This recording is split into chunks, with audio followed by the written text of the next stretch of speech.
Oke, nomor 17. Ini mungkin cukup butuh pemahaman yang agak sorry, gambarnya nanjak sebenarnya ini gambarnya lurus. Sekarang pahami dulu teman-teman, kita punya yoyo katanya. Yoyo mata M ditarik pakai gaya F. Tapi kalau kita lihat, ditarik gaya di F-nya tuh nggak di pusat si yoyonya, tapi di sebelah sininya. Ya karena kan lu kalau beli yoyo kan ada tengahnya gitu kan, ada bulatan tengah kecil.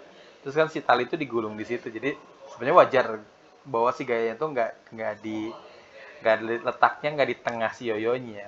Sehingga yang kita tahu kan ada inersianya nih. Kalau misalkan ada gaya atau si pusat gayanya atau gayanya itu dikerjakan di poros si cakramnya kan ada ya sebenarnya cakram pejal. Nah, poros tengah itu kan setengah kalau nggak salah.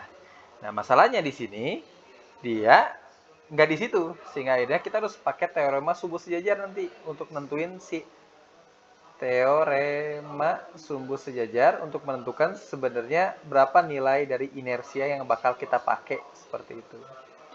Itu ide utamanya tuh. Dan katanya di sini ada I-nya. I-nya itu normalnya 0,6 mr kuadrat. Dan R yang tempat bekerjanya si gaya itu adalah 0,2 N dari si R. Maka alfa yoyonya adalah berapa? Maka ide utamanya sebenarnya adalah torsi sama dengan F kali R. Ya sorry, torsi sama dengan I kali alfa. Ini ide utamanya. Nah, masalahnya alfa yang dipakai, sorry, I yang dipakai di sini itu bukan I yang disediakan nama soal 0,6 mr kuadrat, tapi I yang digunakan di situ adalah I yang tempat si F ini bekerja, yang mana kita harus cari dulu lewat teorema sumbu sejajar, IP lah aku sebutnya. Rumus teorema sumbu sejajar kan bilang inersia baru sama dengan inersia lama, patokannya mungkin ya, yang 0,6 mr kuadrat itu, ditambah MD kuadrat seperti itu. Dan kita tahu I lamanya atau I awalnya itu 0,6 mr kuadrat ditambah massa. Nah, hati-hati ini agak tricky si D-nya. D itu adalah tempat di mana gaya atau si tali tersebut itu diletakkan kayak gitu. Berarti kan logikanya dia ada di sini nih.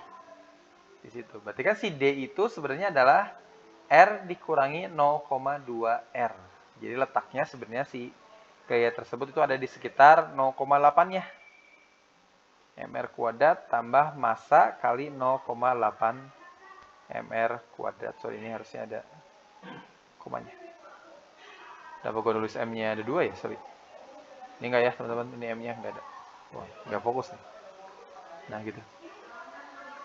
Sehingga 0,6 tambah 0,8 adalah 1,4 mr kuadrat. Nah, ini adalah inersia yang bakal kita pakai justru.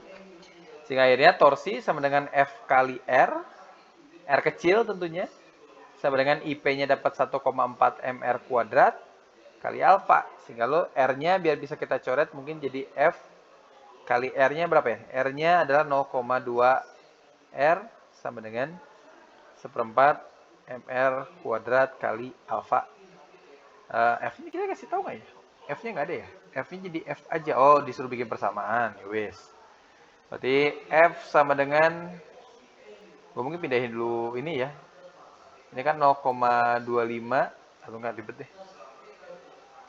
Berarti apa? 0,25 seperempat tuh mr kuadrat kali alfa per 0,2 R, sehingga R-nya bisa kita coret 1, sehingga nanti akan dapat 0,2, ini jadi F sama dengan 0,25 per 0,2, 0,25 per 0,2 mr kali alfa, dan kita ditanya alfanya, sehingga akhirnya di sini dibalik 0,2 per 0,25, atasnya ada F, MR-nya pindah ruang jadi di bawah, ini sama dengan alfa. Tinggal kita otak-atik paling si bagian 0,2, 0,25-nya.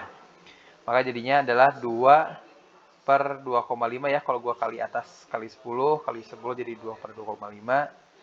F, atau mungkin jadi 20 per 25 juga bisa, 20 per 25. F per MR, ada nggak ya?